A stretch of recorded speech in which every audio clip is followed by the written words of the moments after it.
বিগত 16 বছরে আওয়ামী লীগ শেখ হাসিনা বাংলাদেশের যে ক্ষতিটা করেছে, এটা আসলে আমাদের সিস্টেমগুলোকে ধ্বংস করে দিয়েছে। এই কথাটা যদি বলি, এটা একটা সারফেস লেভেলের কথা। আপনাকে যদি প্রশ্ন করা হয় এই সিস্টেমগুলো কাদের দ্বারা পরিচালিত হতো, এই সিস্টেমগুলো এই দেশের মানুষ দ্বারা পরিচালিত হতো, তার মানে এই মানুষগুলো দ্বারা ওই সিস্টেমগুলো করাপ্টেড হয়েছে, নষ্ট হয়েছে। আলটিমেটলি নষ্ট কি হয়েছে?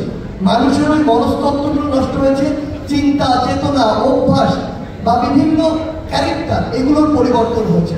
সো আলটিমেটলি এই যে 16 বছরের যে ক্ষতিটা, সবার মনস্তাত্ত্বিক যে ফ্যাসিজমের যে একটা জায়গা তৈরি হয়েছে অধিকাংশ মানুষের, প্রত্যক্ষ এবং পরোক্ষভাবে, এই মানুষগুলোকে আবার রেকটিফাই করে তাদের অভ্যাসগত আচারগত পরিবর্তন করে যখন সামগ্রিকভাবে আপনি একটি সিস্টেমের পরিবর্তন ঘটাতে যাবেন, তখন 16 বছর না লাগলেও তার অর্ধেক কিংবা তার 4 ভাগের 1 ভাগ সময় আপনার অবশ্যই লাগবে।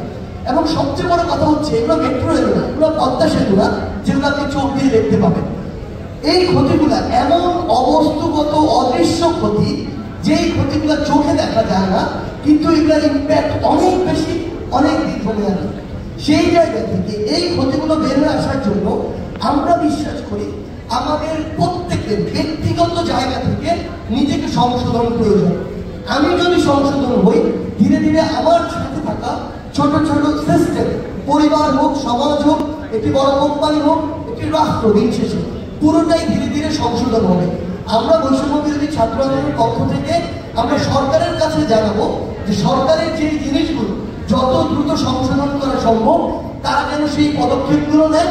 এবং আমরা প্রত্যেকটি মানুষকে তাদের জায়গা থেকে অনুরোধ করবো, আপনারা ব্যক্তিগতভাবে ওই অভ্যাসগুলো থেকে চাঁদা দেওয়া, ঘুষ দেওয়া, বিভিন্ন জায়গা থেকে সুদে অংশগ্রহণ করা, লাইন ভেঙে সামনে যাওয়ার জন্য ক্ষমতার অপব্যবহার করা, এই যে প্রত্যেকটি জায়গায় আপনি যদি করতেন, নিজের কিছু সুবিধার জন্য সিন্ডিকেট তৈরি করা, মানুষকে জিম্মি করার জন্য সিন্ডিকেট তৈরি করে অধিক মুনাফা দেওয়া, এই অভ্যাসগুলো তো আমাদের। এই অভ্যাসগুলো থেকে আমরা যদি বেরোতে পারবো, সিস্টেমগুলো অটো পরিবর্তন হয়ে যাবে।